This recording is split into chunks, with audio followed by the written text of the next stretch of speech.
Hi hello నమస్తే, నేను మీ anchor పప్పు. ఈ రోజు మనతోని consultant neuropsychiatrist and sexologist doctor Sunil Reddy garu మనతోని ఉన్నారు. అండ్ సెక్చువల్ సమస్యలు ఏవైతే ఉన్నాయో సార్ని అడిగి తెలుసుకోవడానికి ప్రయత్నిద్దాం. నమస్తే సార్. నమస్కారం అండి. ఎలా ఉన్నారు sir? I'm good, thank you. Okay. And కొంతమంది ఇళ్లలో ఇలాంటి సమస్యలు ఉన్న వాళ్ళు పెద్దవాళ్ళు ఏం చేస్తారు, నాటు మందు వాడండి, కొంచెం మంచిగా ఉంటుంది, దాంపత్యం బాగుంటుంది, అంగస్తంభిస్తుంది అని చెప్తుంటారు. నాటు మందు వాడడం వల్ల మనకు బాగుంటుందా సార్ అంగస్తంభనానికి? సో యూజువలీ అది ఆయుర్వేదిక్ మెడికేషన్ కావచ్చు, హోమియోపతి మెడికేషన్ కావచ్చు, యునాని మెడికేషన్ కావచ్చు, మన రెగ్యులర్ అలోపతిక్ వయాగ్రాస్ కావచ్చు, ఏవైనా ఏం చేస్తాయంటే ఈ మందులు తీసుకున్నప్పుడు వెంటనే అంగానికి రక్త ప్రసరణ, ఆ బ్లడ్ వెజల్స్ డైలేట్ అయ్యి అంగం లావ్ అవుతుంది, అంతేకాని స్టిఫ్ కాదు.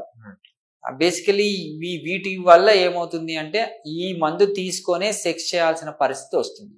అందుకనే వితౌట్ మెడికేషన్ సెక్షువల్ యాక్ట్ అనేది బెస్ట్ ఎప్పుడు కానీ. సో ఎప్పుడైతే ఈ రకమైన నాటు మందులు కానీ, ఆయుర్వేదిక్ కానీ, అలోపతి మెడికేషన్స్ కానీ, ఈ మెడికేషన్స్ మీద ఎప్పుడైతే ఆధారపడతారో చిన్నగా వాళ్ళ సెక్షువల్ పొటెన్సీ రియల్ సెక్స్లో అంటే వితౌట్ మెడికేషన్స్ తగ్గుతుంది. సో వీలైనంత వరకు వీటిని అవాయిడ్ చేసుకుంటూ ఎటువంటి సైడ్ ఎఫెక్ట్స్ లేకుండా మనం సెక్షువల్ యాక్ట్ చేయడం అనేది better. Okay sir, thank you so much sir. చాలా విషయాలు తెలుసుకున్నాం. అండ్ మరో వీడియోలో కలుసుకుందాం. Thank you thank you sir.